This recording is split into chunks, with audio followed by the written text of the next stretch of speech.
Hi, I'm Lori. And I'm Kevin, and this is No Longer Ashamed. We are survivors of childhood sexual abuse. And we're here to share with you that if you're a survivor, you don't have to be alone. Our logo is a salamander, and the reason is a fire salamander can survive a fire, and you have survived a fire.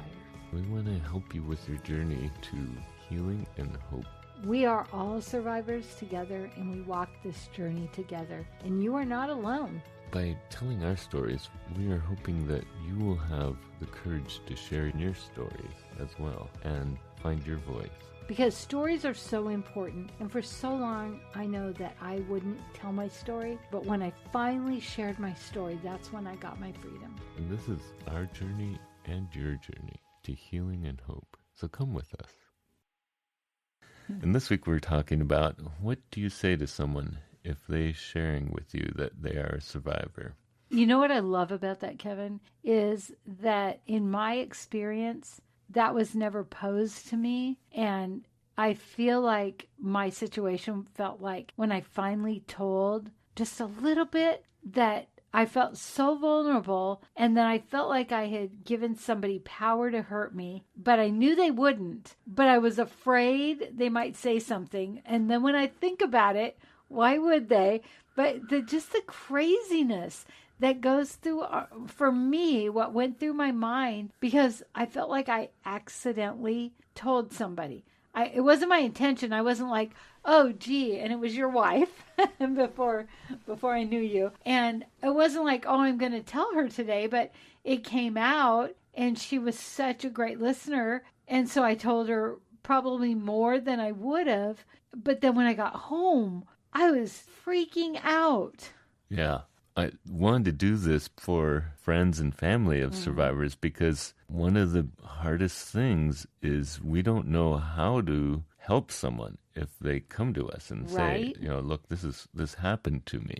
It's kind of like how we deal with people who are grieving. We don't know what to say. Gee, I'm sorry for your loss. So, and there's different kind of people. There's the kind of people that will be like, oh, and then there's the kind of people like, wait a minute, when was this? What, they'll grill you. Yeah. And what we really need, whether we intended to share or not, is we need to know, number one, they believe us, because we wouldn't have said anything if we didn't have some level of trust. Would you agree with that? Yeah. And so we need to know they believe us. And then if they want to grill us, I get that, but it has to come from a place of not that they don't believe us, they just are wanting more information. Yeah, that they want to be helpful. Exactly. Part of it is what is the reason that survivor is sharing with you? Yeah. Are they sharing because they need help?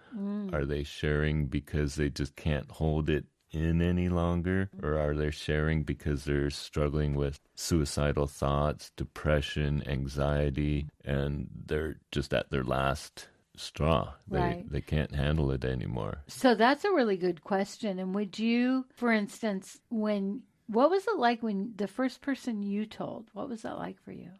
Well, like we talked about last week, it was a friend of mine whose sister, she revealed that she was abused, and my friend didn't believe her. And it was kind of traumatic to me that my friend didn't believe her, because I knew how hard it was to talk about. I had never talked about with anyone. So it was really nerve-wracking to tell her what had happened to me, because I'd never told anyone. And at the time, I don't remember what her reaction was. I just remember my reaction was I was so nervous and scared. And as a man, the hardest thing is I was afraid of how she would treat me, how she would act towards me. Oh, after she knew. After she knew, if she would treat me differently, because I was afraid that the secret was out. And so I was afraid that she would act differently towards me. That's interesting, because the first person I really shared with was a woman who was a friend, who was your wife. But when I think about it, it could be a partner, or it might really depend on who you're sharing it with. If they have, like for me, when I told your wife, we were friends, and I felt like she believed me. I felt like she heard me. Although when I got home, I freaked out and I called her like 40, 50 times before cell phone. You're not going to tell anybody. But then I thought about when you were saying this, what if you told a family member, or what if you told a partner, or, and maybe that makes a difference. Well, for men, more than likely it's going to be their partner because that's practically, for a lot of men, the only person they really share really deep secrets. Men don't share a lot of emotional stuff with each other. They don't share a lot of this vulnerability with each other, even their best friend.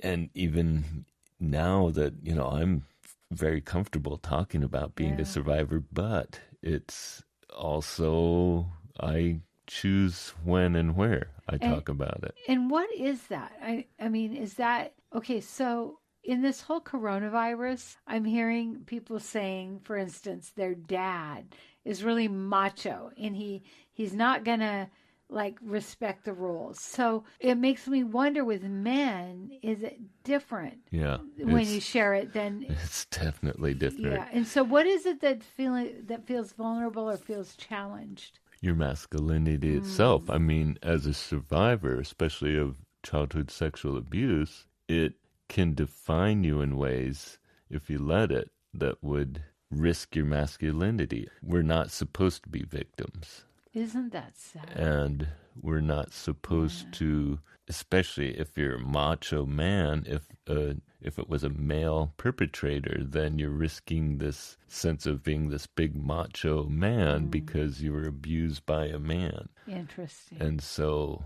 there's the whole thing, you just can't talk about that with another man. And I think we talked about this before, is as a woman, it's almost, and I hate to say this, but it's almost acceptable. Yeah. Like, oh, you poor little thing. But with a man, it feels like, well, why didn't you slug him? Yeah, why didn't you fight back? Why didn't you do something? Do you feel guilt about that? No, I was a kid. I was barely 4. No, I didn't. I knew I didn't know what I had no idea what was going on. But so the really important thing is, if someone does share with you, what do you say to them? And also, what don't you say to them? So let's start with what you don't say. The worst thing is I think, if you don't believe them. If you say, I can't believe that. Yeah. I can't believe that happened. And which is often in response to, you don't believe them. Why didn't you say something sooner? Why didn't you do something about it? Because both of those can have terrible consequences for the survivor if you are the first person they share with and you question them. You can just destroy their confidence. Right. And I think we really saw that with the coach, the Olympic coach. For some reason, I can't think of his name, but, so many of the women believed his story. So he was doing these horrendous things, but he was saying, I have to do this. This is what the medical board told me. And so then when those girls heard other women coming out, they're like, they're stupid, And so it is amazing to me how, number one, the victim can actually feel justified in that maybe it was supposed to happen. Yeah. I think that happened in the church a lot, in the Catholic Church, and also with the Boy Scouts, that these boys that got abused probably couldn't talk about it. I think a lot of them had a hard time talking about it because... Who would believe them? Who would believe them? So the biggest thing, if someone tells you that they were abused, that they're a survivor, is trust. They need to trust you. And so if you question them, that's going to just destroy their confidence. Exactly. And what really comes to me is, I remember when Oprah sort of came out with all this Catholic stuff and had all these men on the show, and how traumatic it was for them. Yeah. To be able to say, I'm a man and this happened to me. Like, there's that, I want to use the word dichotomy. I don't know if that's right, but I'm supposed to be macho. Where as a woman, if we're taken advantage of, there's that helplessness. Yeah.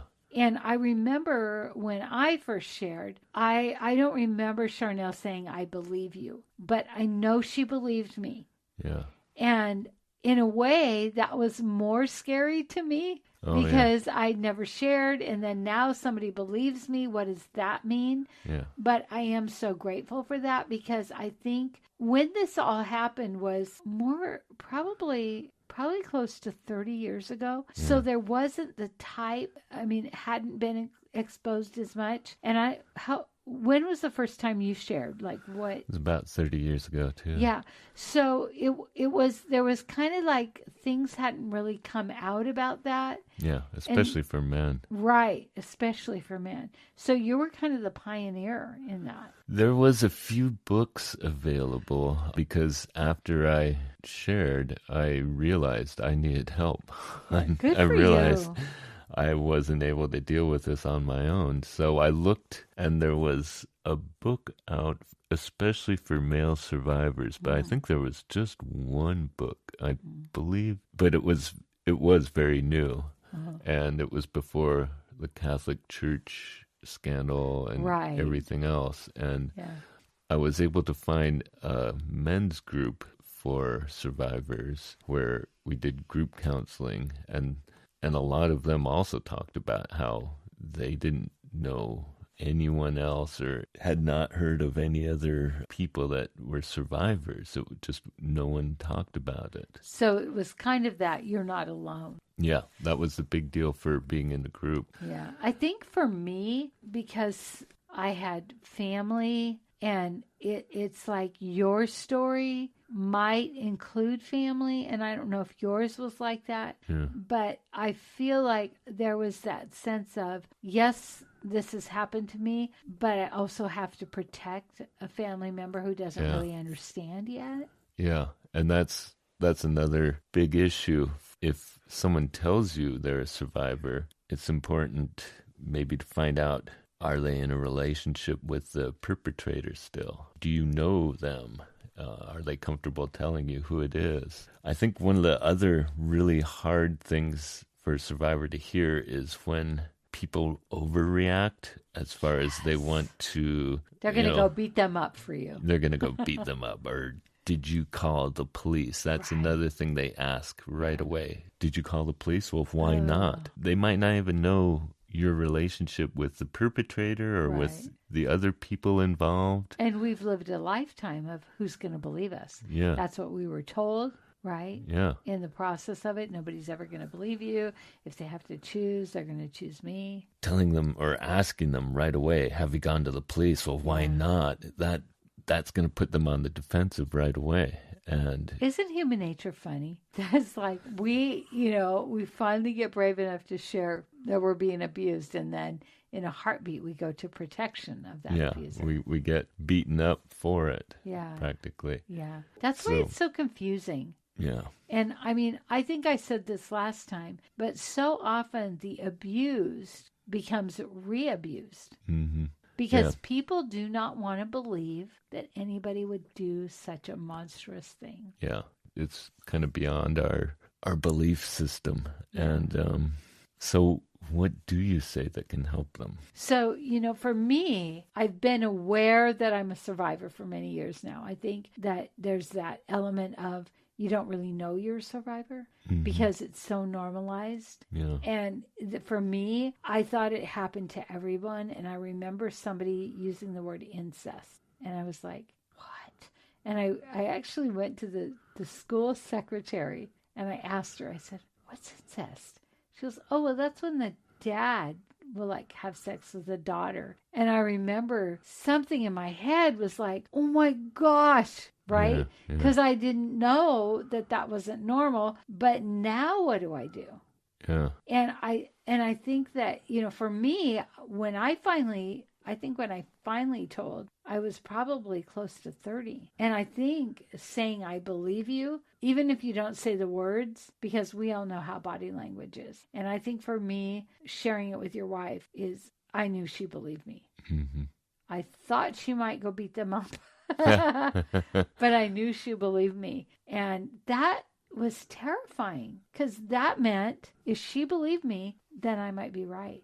Yeah. So when someone shares with you, it's important to find out where they're at. But first of all, I think it's important to support them. tell them, you believe them, that you want to be there for them, that they can trust you. You're not gonna share this with anyone else without their permission, because that's so important. That's especially for men, because men are really, they're really guarded with this, because there's a lot at line for a man if he's a survivor, and he probably doesn't want anyone else to know. So if he's sharing with you, he has to know he can trust you. So also find out, if you can, it can be important to find out, are they still in a relationship with this person that abused them?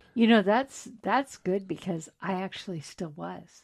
Yeah, and I still was too. Isn't that interesting? And if they are still in a relationship, do they feel safe? Are they in a safe place now? Right. Or are we so normalized that we don't even understand that it's dangerous? So, ask them if they feel safe, if they're in danger, if they need a safe place to be. Find out if they've had help. Are they seeking therapy? Do they have a therapist? If not, would they, are they in a place where they're ready for that? I think it's important to find out what they're feeling about this right now. Why are they bringing this up with you? Are they having thoughts of suicide or depression or anxiety? Do they need to get help? And if so, how do we go about that? How can we help them? So when I started to realize all of this, so I had suppressed it. I guess they call it repressed memories. Mm-hmm. And then, of course, my family said I was hypnotized. Yeah.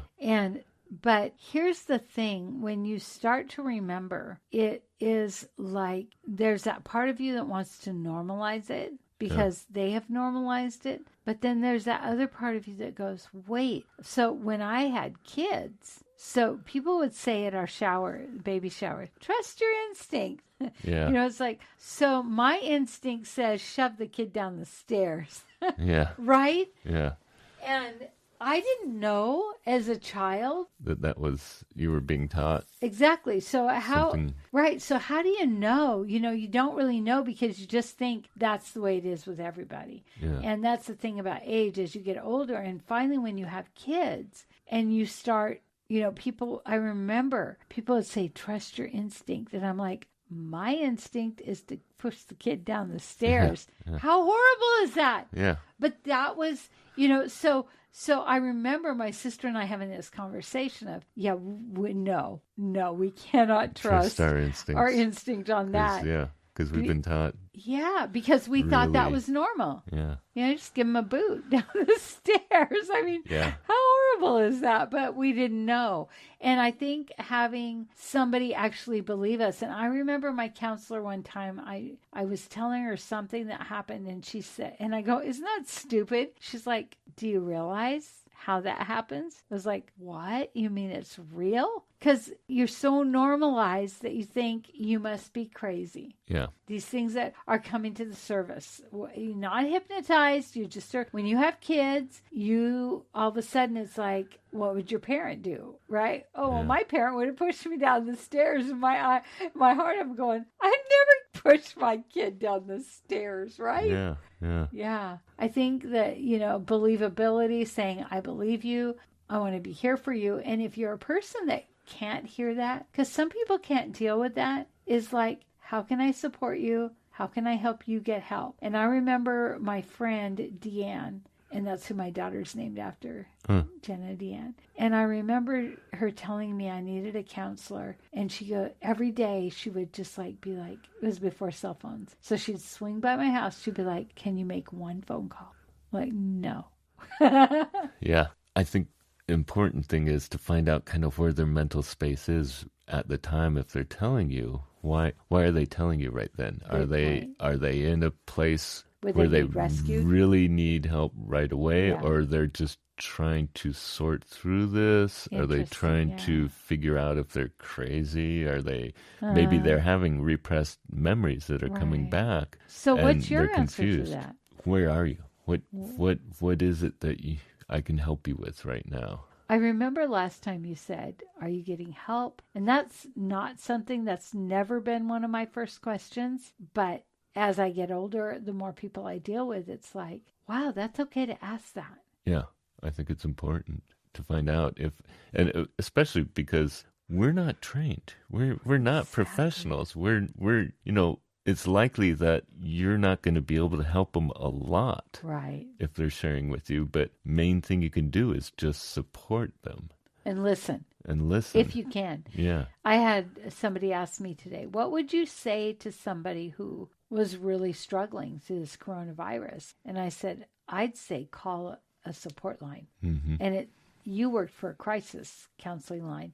Yeah, I worked at a crisis center. And I can't imagine that I would have ever made that phone call. But knowing it's there, Yeah. and knowing that, for instance, my job on the radio overnights with all this coronavirus, I'm like, hey, if you're struggling, there are hotlines for you to call. Call them. Yeah, and that's a great suggestion for someone who, if they tell you they're a survivor and they're really struggling and they don't know what they're going to do, but they're afraid, there are hotlines for survivors and for people who are experiencing suicidal thoughts, and they're really important. It made me think of how, like, I'm a coach. And so when people tell me things, I think that I have this presence that people will tell me things.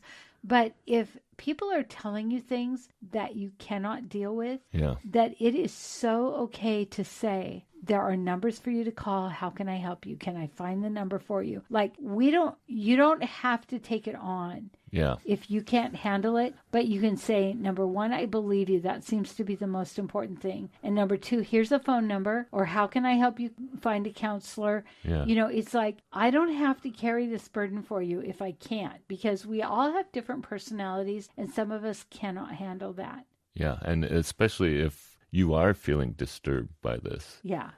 You should tell them, I want to help you, but I don't know how much I can help you, but this is what I want to do. That's really good. But you should also, depending on how close your relationship is to the person who's a survivor or the person who was a perpetrator, you might be really disturbed by all of this, and it might affect you. So it might be important for you to seek professional help. Exactly. In fact, I had told you earlier that in my early years when there was a child that was missing, and I was hearing the news. It wasn't connecting in my brain. It was a trigger, and I was pacing my house, and then I went to a recovery meeting, and I said something. Honestly, I don't know what, but it upset everyone in the group, and the counselor even said she had to go get counseling after the group because of my memories of, and I was sure that child who had been disappeared, I was sure that child had died.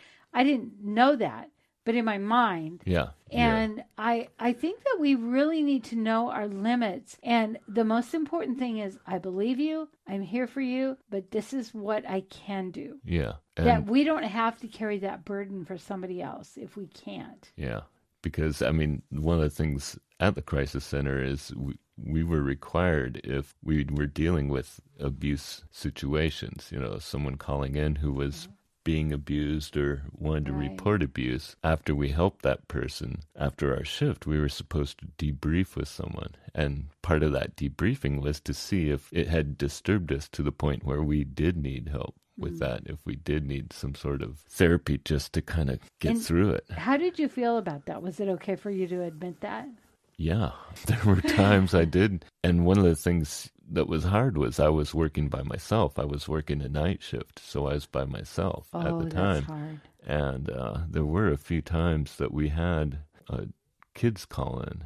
Oh. And I had to tell them, it was part of our requirements, that I would have to report this to the police. Exactly. And were they okay with me doing that? And I still had to try and get their names, if possible, and addresses and so forth. But it was entirely up to them at that point. Right. But I had to tell them, I've got to report this to the police. And I think about that you had some training. And often when somebody finally does open up to us, maybe we don't have that training. Mm-hmm. As of what to do. And I've just been thinking so much about this right now. We're in this pandemic of coronavirus. And for me, school was my safe place. Yeah. School was my haven. Was it that for you? Yes and no. When we moved from the Bay Area to Seattle, Wow. I suddenly lost all my friends that I was comfortable with. And, I had a whole bunch of friends back in the Bay Area. So we came up here and I was 13 and I didn't know anyone. And so it was really hard for a few years. At that point, had you remembered? Did you know you had been abused? I knew my whole life. You always knew. Yeah, I never didn't remember. So for me, I had repressed it all because, and what my counselor told me was there was never a safe place. Yeah. And so I had to stuff it all down. Yeah. And for me, I mean, I loved my teachers. Yeah. I loved my teachers. I loved school. And I think about these kids now who have parents that are drug addicts because we all know opioids is, and we have then the kids that their parents have no food in the house. Yeah. And I know the schools are working really hard at that.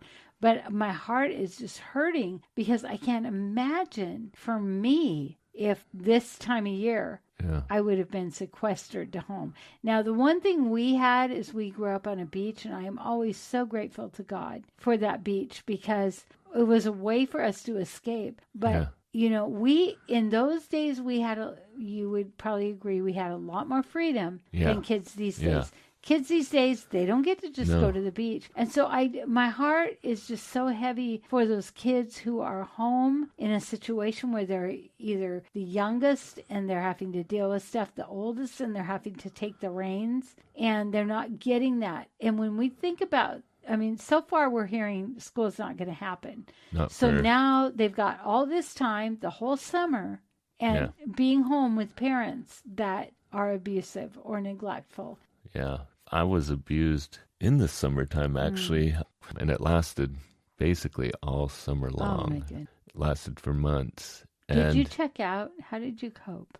Yeah, I disassociated. Yeah. I was really skilled at disassociating most of my life. Right. And so then we become adults and we do it, and it's like, well, wait, that's not working. It doesn't help anymore. But summers always brought on anxiety for me. I used to love, in the Bay Area, I used to love the kind of cold, foggy days because I associated summer with the abuse. And so now I look at all these kids that, school is not happening. So they're at home and they have no safe place if home isn't safe for them. Right. And it's normalized, so they don't really know.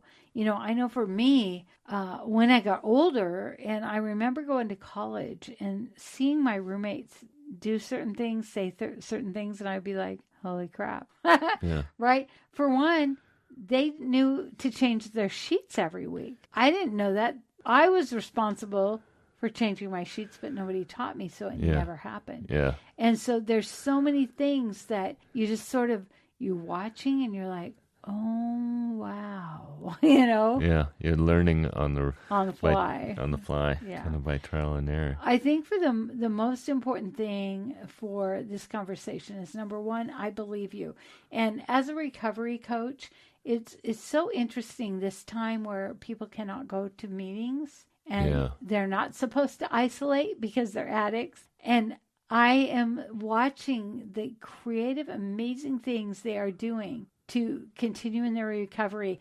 And then I reflect that to them. Look what you're doing. And they are so shocked that somebody would even see that because for them, survival is so normal. Yeah. So, I think it's also important to find out, if you can, if they think the perpetrator might still be abusing or in a position to abuse other victims. Because that didn't occur to me because I was so much older when I finally spoke the words. Yeah. But that is so powerful. It's like, and honestly, I was still in danger and I didn't know it because I was so, my whole reality was so messed up that I think it continued into my 20s.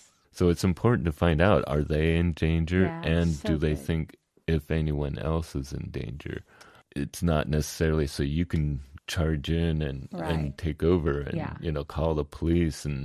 Because if you do that, you're just going to terrify them, and then they're going to have to actually end up defending the abuser. Or they're going to, Which doesn't make sense to anyone. You're going to force them possibly to do something they're not ready for. Yes. If they so haven't good. called the police yet, they might not be ready to.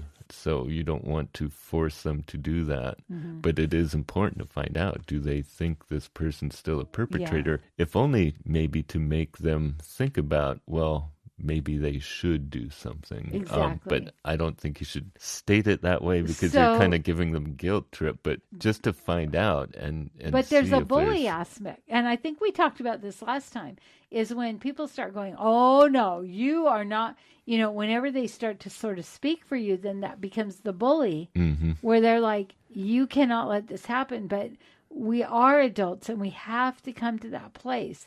And it may take counseling. Yeah. But once somebody steps in and it's like they're going to beat that person up, then that really hinders our recovery. Yeah. And so I think the most important thing is, I believe you. How can I support you? I want to beat them up, but I'm not going to. Yeah. Right.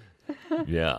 Yeah. Also, if it's a minor who is bringing this up. So they're in high school. They tell you all of a sudden you have this commitment because we're adults that we have to be. Well, if you're in a caregiving position, like you're a teacher, you're a therapist or counselor or in crisis center, I was in that position where I was required to tell the police. Right. I was required to report it, but you have to tell them that you are required. Right. You have to tell them, look, I have to report this. Right. So before you go on, I just have to let you know that I've got to tell the police about this. And the value in that is basically saying, I believe you. Yeah. You're not going, oh, this is stupid, I'm going to have to call the police. You're like, wait a minute. I believe you. This is wrong. You may not realize that yet, but this is wrong, and we're going to have to take some action steps. And it's going to send them into tailspin.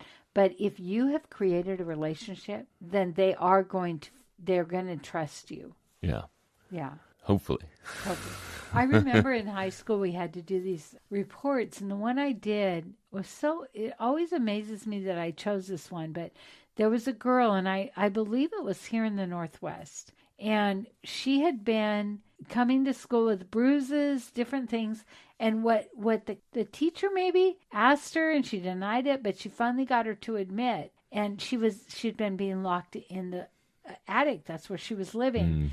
And when they finally went to CPS, I think CPS was new in those days.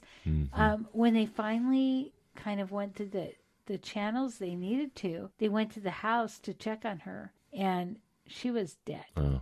And I remember, because I was an abused child, but I didn't know it. Right? I didn't have those words, but I remember that story, and I thought, God, what if the teacher would have just kept her mouth shut, But then the teacher had to report it. Yeah.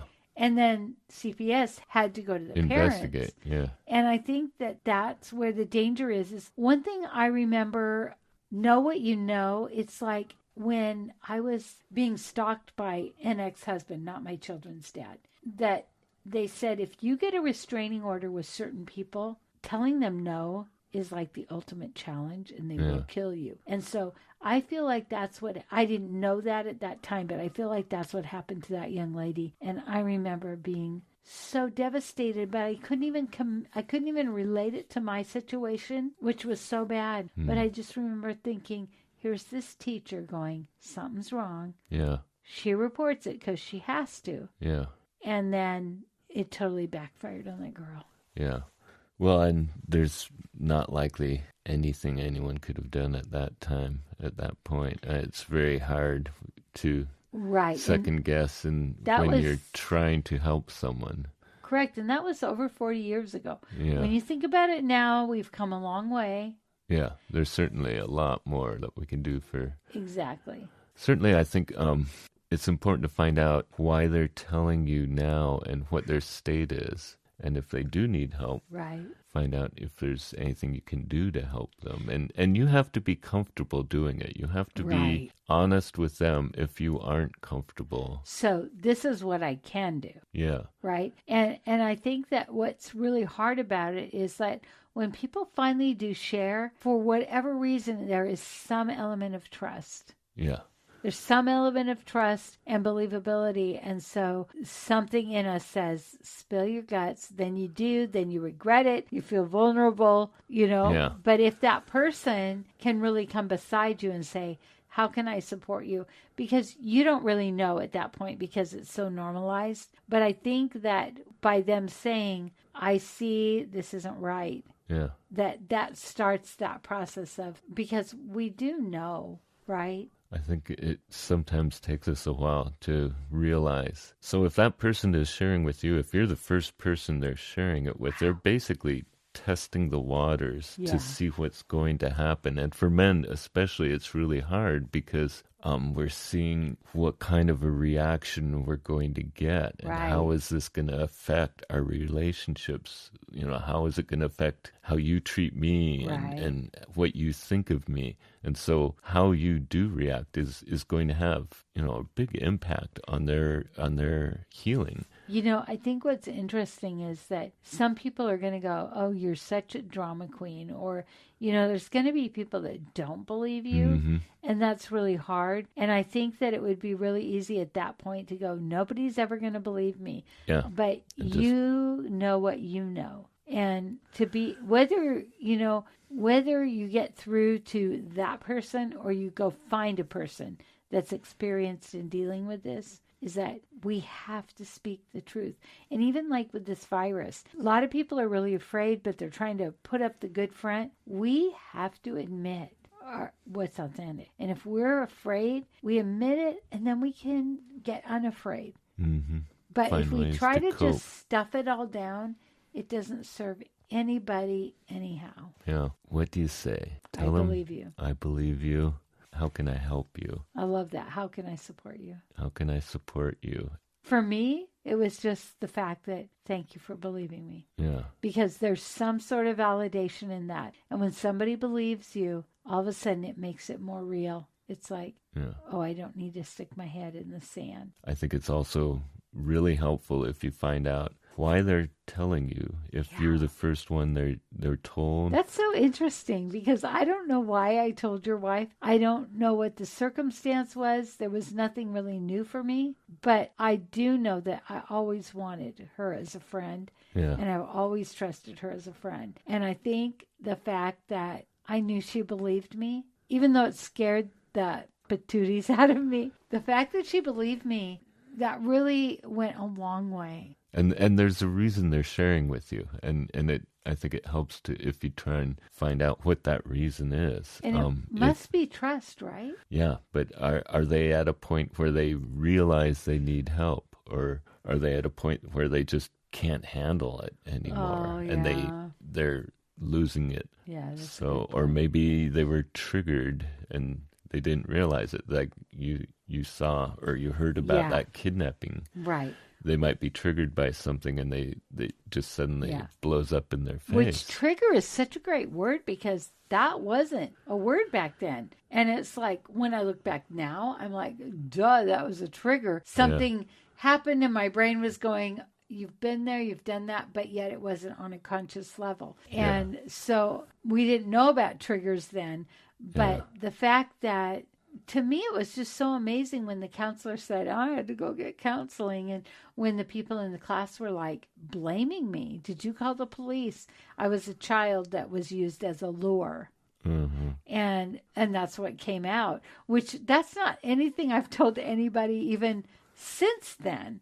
And so groups have scared me because they don't see you as that innocent child. They see you as you are today, that adult, right? So they expect you to behave as you are now, but they don't know what the circumstance was when you were being... And it's so terrifying that if they don't blame you, then it's like, wait a minute, that could happen to me. So, and I think it's also important to find out, are they in danger? Do they feel safe? So good. And if not, what can you do to help them to get to a safe place? And that, when somebody does not feel safe and they need to be in a safe place, we cannot bully them.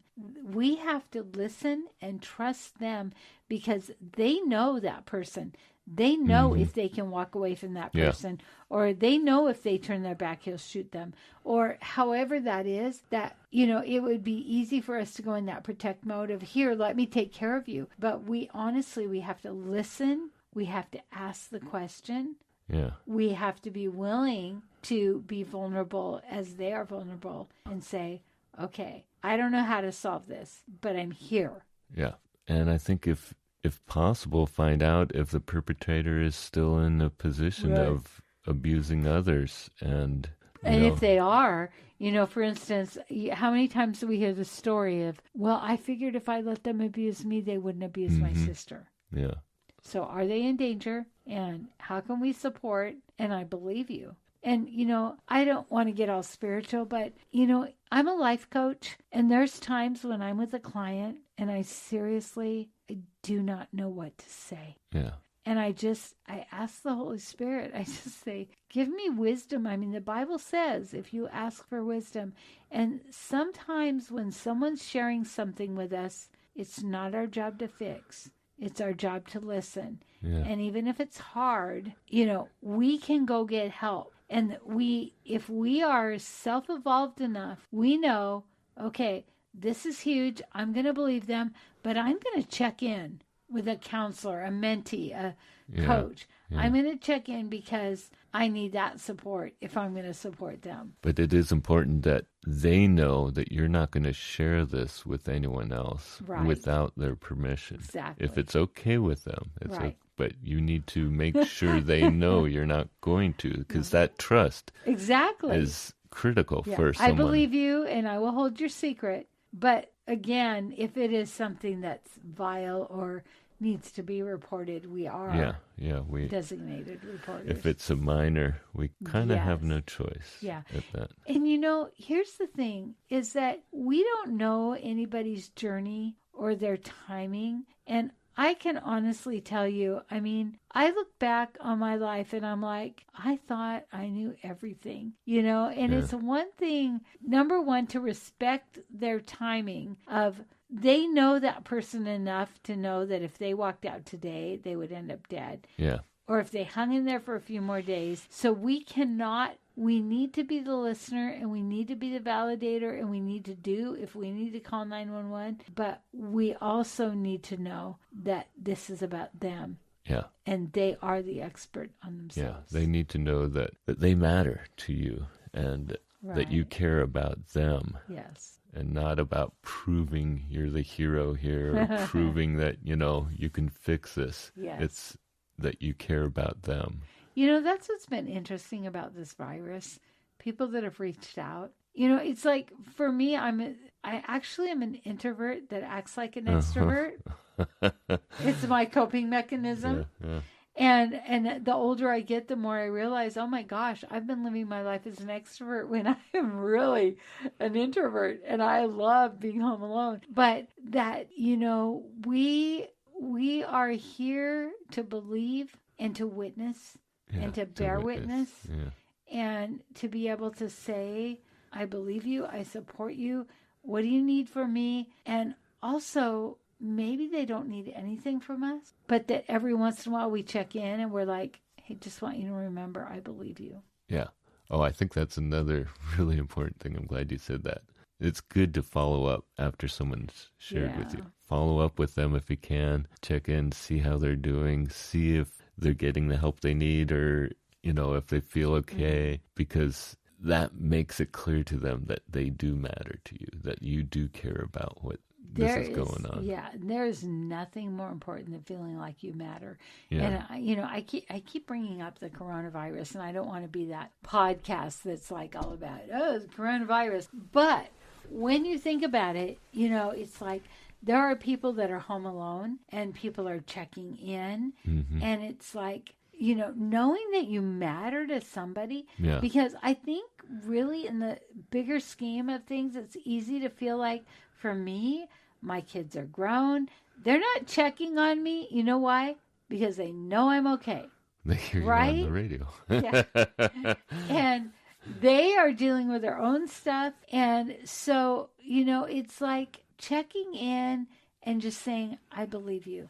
There is so much power in I believe you. Yeah. And I think we survivors, maybe, we live a lot of our life feeling like we're matter. Wrong. We don't matter. Yeah.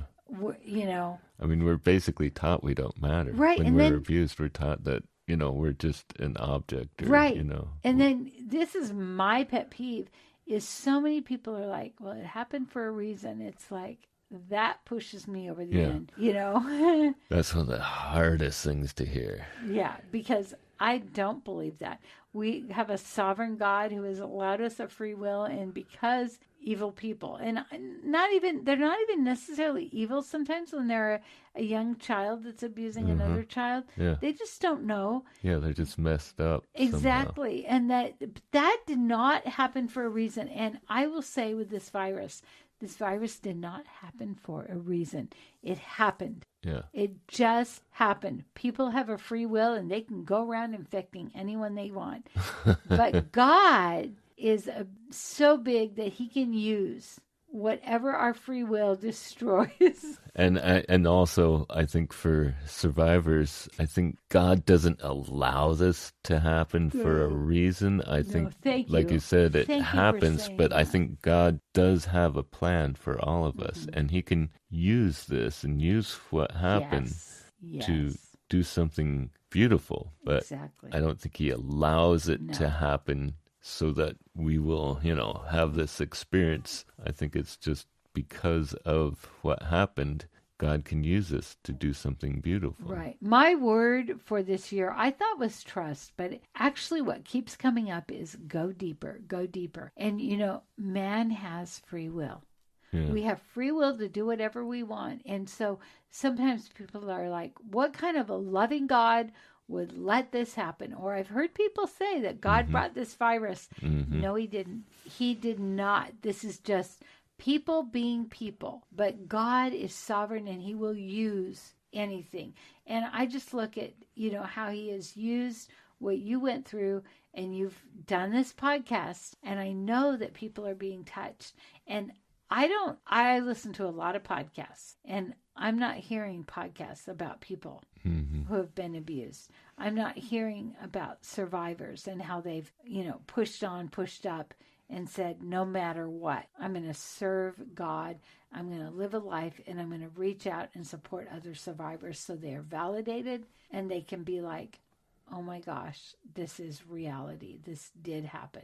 Yeah. And it is what it is. It's important for our voices to be heard and believed. Well, it is. And, I appreciate that you asked me, because I've told you that I haven't shared this, and it's not something I share. But the reason is because I still have family members that are alive. Yeah. And I feel like with this podcast, I'm a bit anonymous.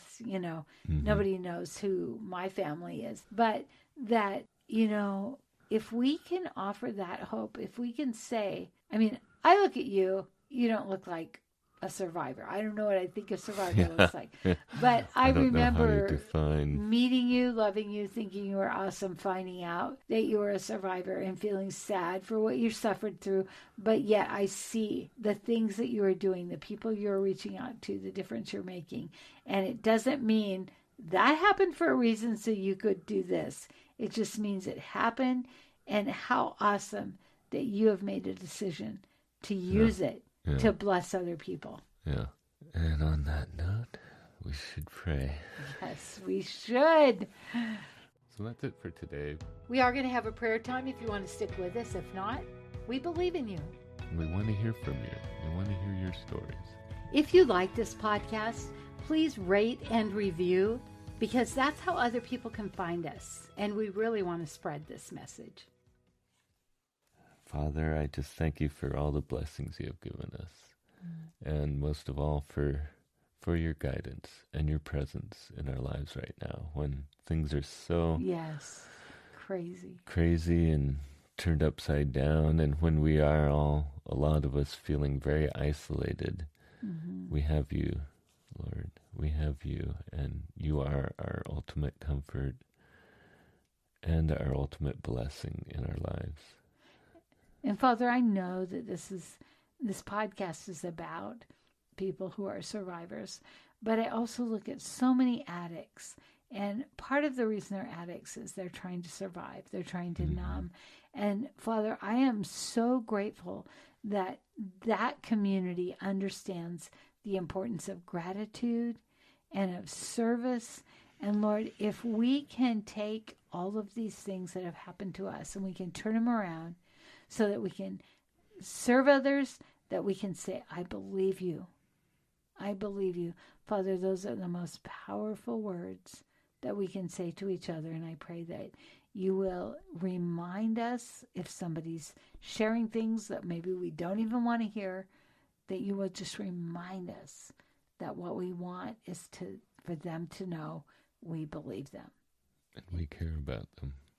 Lord, and I thank you that for the people who are listening tonight, I pray that you would just be in their lives and guide them. And Lord, bless them with your Holy Spirit to give them guidance on how they can be a blessing to someone. And Father, I know that we'll cover this soon, but that we might be able to forgive those who've hurt us. That by forgiving doesn't mean we give them power. It means we take away their power because we are no longer owned. And Lord, that your deep, deep call to us is that we live this deeper life and that we forgive and we love and we move forward. Amen. Amen.